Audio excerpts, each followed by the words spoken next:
අදුරුදශී නීති හඳුන්වා දීම සහ සදාචාර විරෝධී සමලිංගික චර්යාවන් ප්‍රවර්ධනය කිරීමට රාජතාන්ත්‍රණය කටයුතු කිරීම සම්බන්ධයෙන් විරෝධය දැක්වීම කියලා තමයි ශීර්ෂ විදියට පාවිච්චි කරන්නේ. සංචාර ව්‍යාපාර සම්බන්ධ පුද්ගලික ආයතනයකට සංචාරක ප්‍රවර්ධන මේ අධිකාරියේ සභාපතිවරයා ලිපියක් කියවලා තියෙනවා.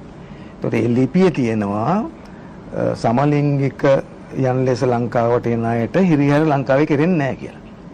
එතකොට එකක් මට හිතෙනවා එහෙම ලිපියක් යවන්න ඕනෙත් නැහැ කියලා. ඒ කියන්නේ ඒක අනවශ්‍ය දෙයක් කියලා පිළිගන්නවා නේ. මම පිළිගන්නවා අනවශ්‍ය දෙයක් කියලා ඒක. ඒ කියන්නේ ඔබ ඒකට විරුද්ධයි. මමත් අපි විරුද්ධ ඒ කියන්නේ අඩු ගානේ ආන්වෙන් අහලත් නෙවෙයි ඔක කරලා තියෙන්නේ. ලිපියට විරුද්ධ. රේකී අමාත්‍යාංශයේ විජේරත් සහෝදරයාට නේ තියෙන්නේ. ඔහුවත් දන්නේ නැද්ද මේ සම්බන්ධව? ඔහු රටේ හිටියේ.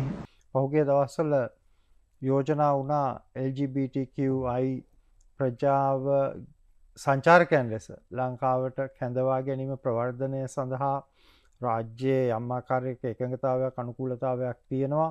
අපිට කිසිසේත්ම ඕනි කමක් නැහැ සමලිංගික සංචාරකයන් ප්‍රවර්ධනය කිරීමේ වැඩසටහන් ක්‍රියාත්මක කරන්න. නමුත් ඔවුන්ගේ පැත්තෙන් ලිපියක් ඉදිරිපත් කරලා තිබුණා. සංචාරක සංවර්ධන අපේ මණ්ඩලයේ සභාපතිවරයාකට පිළිතුරු ලිපියක් යවලා තිබුණා. ඒ පිළිතුරු ලිපිය අවසානයේ තියෙනවා මේ කටයුත්ත විශේෂ ඇමතිවරයාට සහ ජනාධිපතිවරයාට යොමු කරනවා කියලා. ඉතින් මට යොමු කරන එක තමයි ඊළඟට වෙන්න ඕනි. ඉතින් අපි තා පැහැදිලිව ප්‍රතිපත්තියක් විදියට රජයේ ප්‍රතිපත්තියක් විදියට සමලිංගික සංචාරකයන් ප්‍රවර්ධනය කරන තැනක නැහැ.